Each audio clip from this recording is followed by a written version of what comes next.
Hey everyone, and welcome back. To my loyal paranormal soldiers, thank you so much for all of your support. Before we dive deep into this one, let me be clear, guys. I am not here just to blindly debunk. I see myself as a critical thinker, someone who applies skepticism and media analysis to extraordinary claims made by some paranormal investigators. We're here to look at the evidence, not just their performance. CelinaSpookyBoo built a multi-million follower empire on comedy and chaotic sleepwalking clips. But when that stopped working, she pivoted. Don't judge me. Hi, and welcome to I think my favorite sleepwalking clip.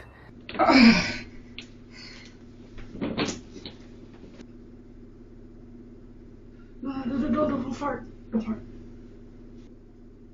I'm pretty sure I had diarrhea. Big time.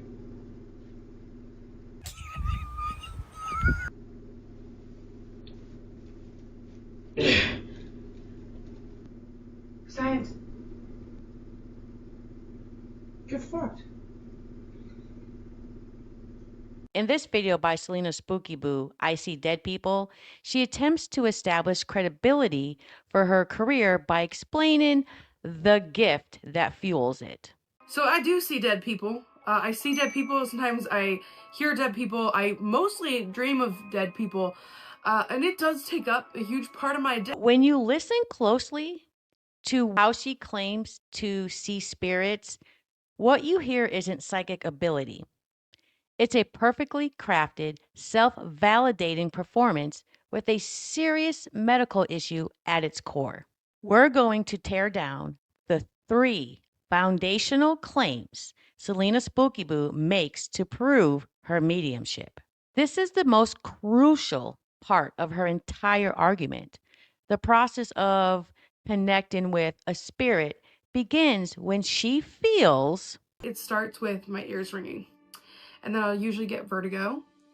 And I will feel very weird. Celina has attributed her most famous and dramatic cold reading story, The Yellow Bike, to this exact sensation. A grieving widow, validated by a vague 2-word message that came during an episode of dizziness Celina was having. I heard this ringing, and then it turned into vertigo, and then I just heard it say, tell her to get the yellow bike. This makes no sense. Tell her to get the yellow bike. I'm like, no one's around me. I then walk, and there was a woman in a pop-out. She comes out. I'm like, oh my gosh. So then I walk past her, goes, tell her to get the yellow bike. I turn around, and I said, this is gonna sound insane, and I apologize. And she's like, what? And I was like, I just heard something. And she looked at me like my face was on fire. And I just said, it was just a voice, and it said to get the yellow bike. And this woman just started bawling her eyes out. But here's the reality. Psychic misdiagnosis. Celina is not connecting with a spirit. Oh no. She's experiencing a known verifiable medical condition.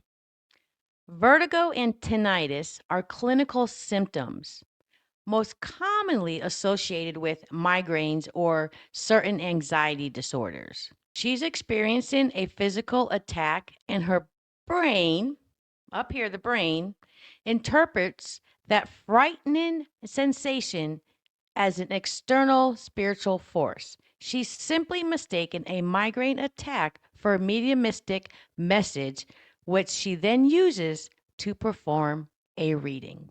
In her home reading technique, she outlines exactly how she starts a reading. She enters a weird meditation and then waits for a subjective visual cue. It is in a weird sense a little bit like that, where like the light changes and stuff. So the lighter one is less energy, but the one with a little bit of the darker like shadow hue to it would be the room that would have weird energy. This is a classic, subjective, self-validating cue.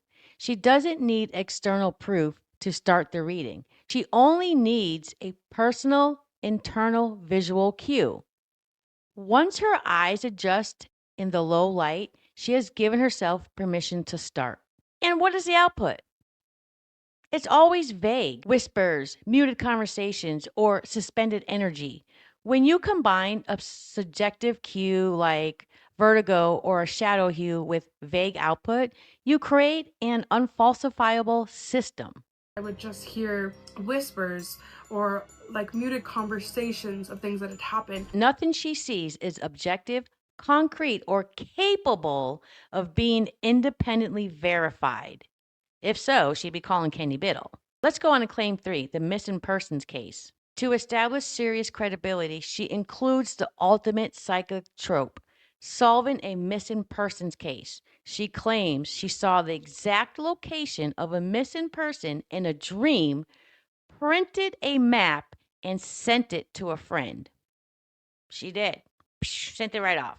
There was a person who had gone missing in our area, and that night I went to bed and I saw exactly where this person was and what had happened. And I sat on it and I sat on it, and I saw this person posting a lot about said missing person, and I printed off a map and I circled exactly where they were, and I sent them the map, and I'm like, hey, this is gonna sound really weird, but I just have a feeling about this spot. And the person was back, she's like, who are you and how do you know? And it got very scary for me, so I pulled back immediately. The next day was a search party, and they were gonna get up at 8 a.m.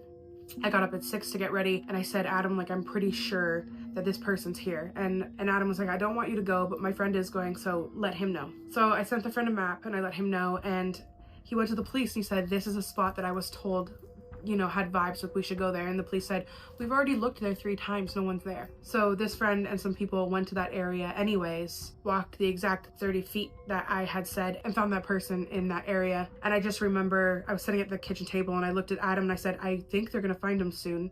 And 5 minutes later, I got a message from the friend saying, we found him. The body was found after an unverified feeling was passed through a friend, which is a standard protocol for a psychic avoiding the legal scrutiny that comes with giving false information to law enforcement. Listen to the claim about the police.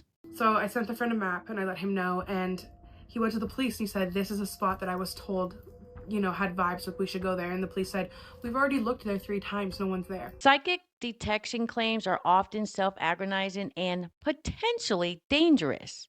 This story has all the hallmarks of a self-serving myth built after the fact to establish her narrative. Again, my opinion through this whole entire video. So Celina admits that this is an industry, a spiritual industry that is highly profitable.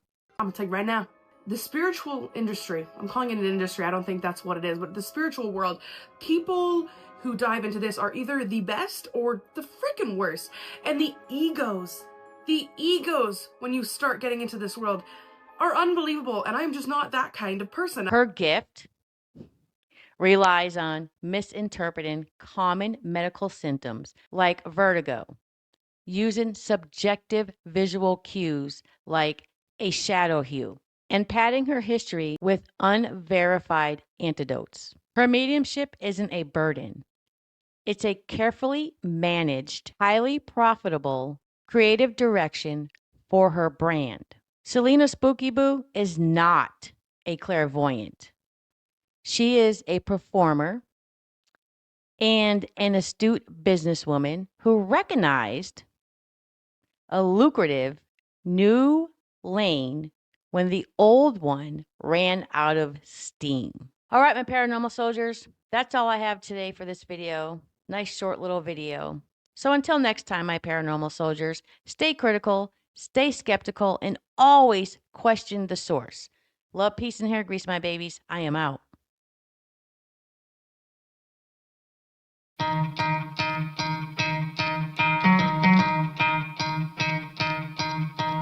You could try to play, but you're never gonna beat me. Look the other way, what I'm doing ain't easy. Bloody hands stained from the people who deceive me. Muddy hands break through the chains, go free me. Looking for change, looking for pain, pulling a mob, pushing a train. I'll never stop, stick to a lane, pick up the pieces and go rearrange. I'll be the best above all the rest, put me to the test and expect nothing less, you check as I'm chess, what's happening next, yeah. He got the venom, a tangible weapon, no coming in second. This life is a lesson, he got a new engine from pain, it's a blessing. New focus, no guessing, just bold an obsession, all in his possession. You got their attention, I'll leave an impression and take your redemption. Just kill, no discretion, your mind is a weapon. 11-11, it's time for progression, You could try to play, but you're never gonna beat me. Look the other way, what I'm doing ain't easy. Bloody hands stained from the people who deceive me. Muddy hands break through the chains, go free me.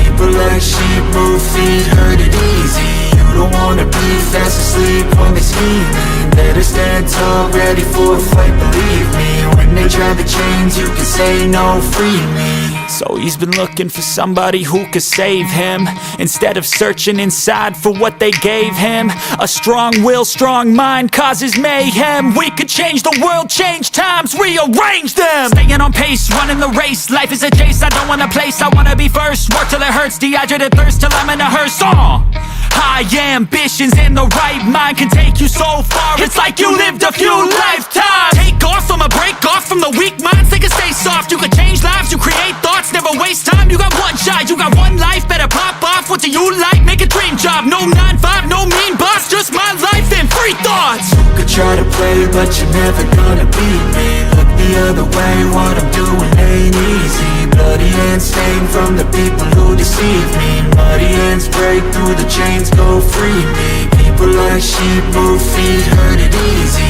You don't wanna be fast asleep when they scheming. Better stand tall, ready for a fight, believe me. When they try the chains, you can say no, free me.